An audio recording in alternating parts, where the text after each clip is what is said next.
Shalom, selamat pagi Bapak Ibu Saudara yang dikasihi Tuhan Yesus. Salam sejahtera buat kita semua dimanapun berada. Saya mengajak Bapak Ibu Saudara semua pagi ini, kita kembali bersaat teduh dan berdoa dalam renungan penuntun kehidupan setiap hari. Kiranya damai sejahtera Allah dan tuntunan Roh Kudus menyertai kita sepanjang hari ini. Tema renungan pagi ini berbeda dan berkualitas. Nats Alkitab terdapat di dalam Matius 16 ayat 24. Demikianlah firman Tuhan. Lalu Yesus berkata kepada murid-muridnya, "Setiap orang yang mau mengikut aku, ia harus menyangkal dirinya, memikul salibnya, dan mengikut aku."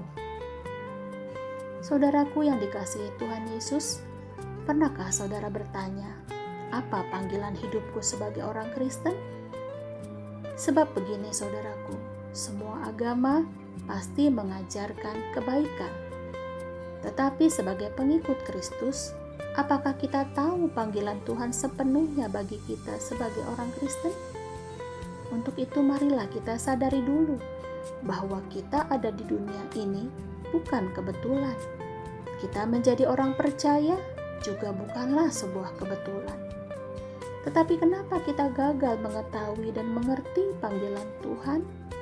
Adalah karena kurangnya pengetahuan kita akan firman Tuhan. Mengapa kita kurang pengetahuan? Karena kita tidak menyadari bahwa sebenarnya kita memiliki panggilan istimewa sebagai orang Kristen. Dan mungkin saja kita kurang ingin belajar dan mencari tahu panggilan kita di dalam Tuhan.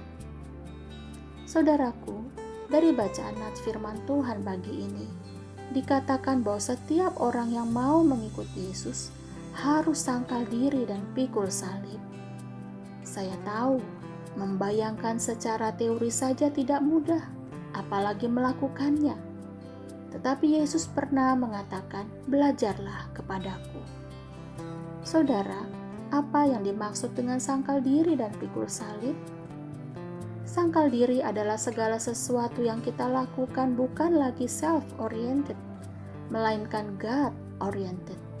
Kita harus selalu mengingat bahwa Tuhan Yesus harus menjadi pusat kehidupan kita, baik passion kita, talenta kita, cita-cita kita, dan bahkan profesi kita.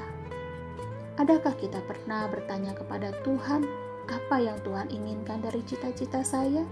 Atau dari profesi saya, termasuk ketika kita memutuskan untuk melayani Tuhan, menjadi majelis gereja, bahkan mengambil profesi sebagai hamba Tuhan.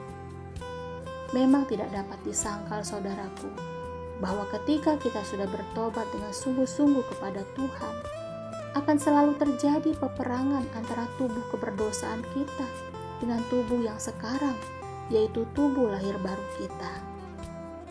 Ada peperangan antara melakukan kehendak Tuhan dengan kehendak kita secara daging.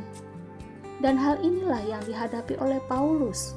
Katanya, "Namun aku hidup, tetapi bukan lagi aku sendiri yang hidup, melainkan Kristus yang hidup di dalam aku. Dan hidupku yang kuhidupi sekarang di dalam daging adalah hidup oleh iman dalam Anak Allah yang telah mengasihi aku dan menyerahkan dirinya untuk aku." Galatia 5 ayat 20.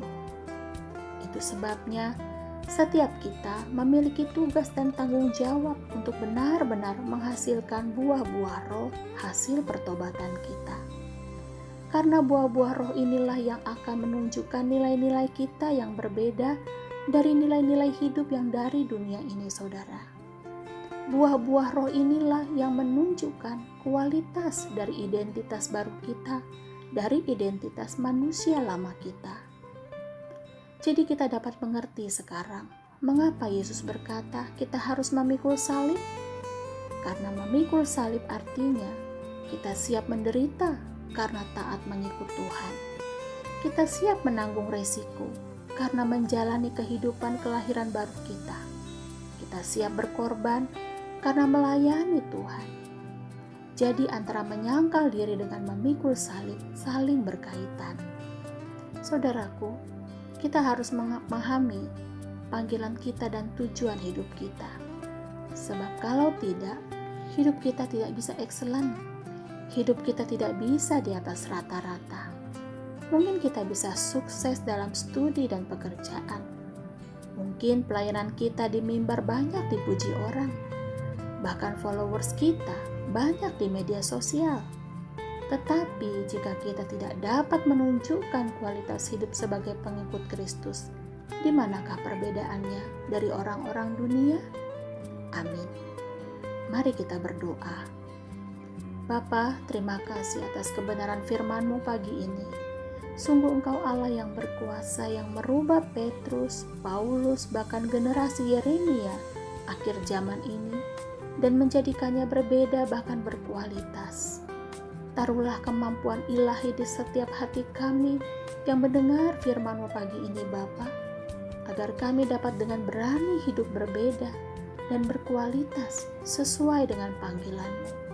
Di dalam nama Yesus kami berdoa. Amin. Kiranya berkat yang sempurna dari Allah Bapa, kasih karunia dari Tuhan Yesus Kristus, dan persekutuan yang indah dengan Roh Kudus menyertai dari sekarang ini dan sampai selama-lamanya. Maju terus dalam tuntunan Tuhan saudaraku, tetaplah semangat, sampai jumpa esok hari di penuntun kehidupan setiap hari, dan Tuhan Yesus memberkati.